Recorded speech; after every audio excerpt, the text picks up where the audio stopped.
রাষ্ট্রপতির সাথে সেনাপ্রধান ও প্রধান বিচারপতির বৈঠক ঘিরে তত্ত্বাবধায়ক সরকার কিংবা জরুরি অবস্থা জারির যে আলোচনা চলছে তাকে গুজব বলে জানিয়েছেন আইন উপদেষ্টা ডক্টর আসিফ নজরুল। তিনি বলেন, এসব বৈঠক রুটিন ওয়ার্ক, এতে বিচলিত হবার কিছু নেই।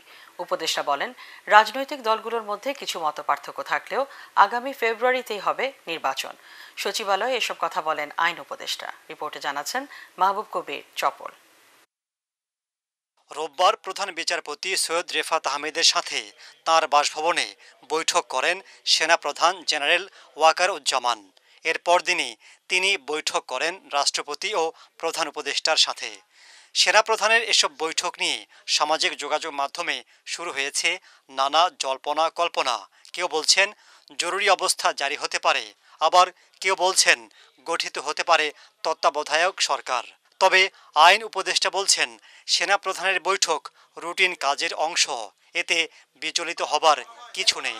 আর্মি চিফ প্রধান বিচারপতির সাথে দেখা করেছেন এই ধরনের কোনো তথ্য আমার জানা নাই। আমি দু একটা পত্রিকায় দেখেছি, আর অনলাইনে এটা নিয়ে নানান গুজব গুঞ্জন হয়েছে দেখেছি। এসব গুজব গুঞ্জন নিয়ে বিচলিত হওয়ার মতো কিছু নাই, এটা হচ্ছে আমার বক্তব্য। আর আর্মি চিফ অবশ্যই এখন পর্যন্ত তো অবশ্যই গুজব, আমি তো এই সম্বন্ধে কিছু জানি না। আর আর্মি চিফ আপনার আমাদের প্রধান উপদেষ্টার সাথে মাঝে মাঝে দেখা করেন, রাষ্ট্রপতির সাথেও আগে দেখা করেছেন। তো আমি মনে করি না এটা নিয়ে বিচলিত হওয়ার মতো কিছু আছে। আমি এই ধরনের কোনো সম্ভাবনার ব্যাপারে অবগত না। আইন উপদেষ্টা বলেন, নির্বাচন নিয়ে রাজনৈতিক দলগুলোর মধ্যে কিছু মতপার্থক্য আছে, তবে তা কেটে যাবে। নির্বাচন পেছানোর কোনো সুযোগ নেই বলেও জানান তিনি। আমাদের রাজনৈতিক দল যারা আছেন, আপনার জুলাই গণ অভ্যুত্থানে যারা পক্ষে শক্তি আছেন, তাদের কিছু বিষয়ে যে মতভিন্নতা রয়েছে বা মতভেদ রয়েছে, সেটা আমরা আশা করি সেটা দূর হয়ে যাবে। নির্বাচনকালীন সরকার গঠন নিয়ে কোনো আলোচনা হয়েছে কিনা স্যার? না, নির্বাচনকালীন সরকার নিয়ে কোনো আলোচনা হয়। রাজনৈতিক মতপার্থক্য যদি থাকে শেষ পর্যন্ত, তখন কি সময়মতো নির্বাচন সম্ভব হবে?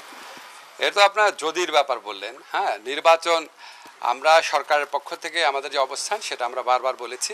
আমরা ফেব্রুয়ারিতে নির্বাচন আয়োজন করার ব্যাপারে দৃঢ় প্রতিজ্ঞ, এবং আমাদের যত রাষ্ট্রীয় কর্মকাণ্ড আছে এই লক্ষ্যকে সামনে রেখে অগ্রসর হচ্ছে, এখানে পেছানোর কোনো সুযোগ নাই। দেশের বিভিন্ন স্থানে আইনশৃঙ্খলা পরিস্থিতির অবনতির বিষয়ে প্রশ্ন করা হলে আইন উপদেষ্টা বলেন, বিপ্লব পরবর্তী যে কোনো দেশেই এমনটা হয়।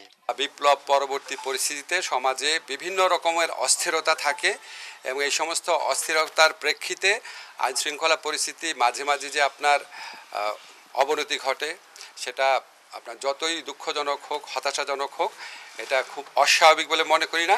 আমরা এরকম সিচুয়েশন আগে ট্যাকেল করেছি, আবার ভালো হয়ে গেছে, ইনশাআল্লাহ ভালো হবে। আবার নিরাপত্তা পরিস্থিতির উন্নতিতে সরকার তৎপরতা চালিয়ে যাচ্ছে বলেও জানান তিনি।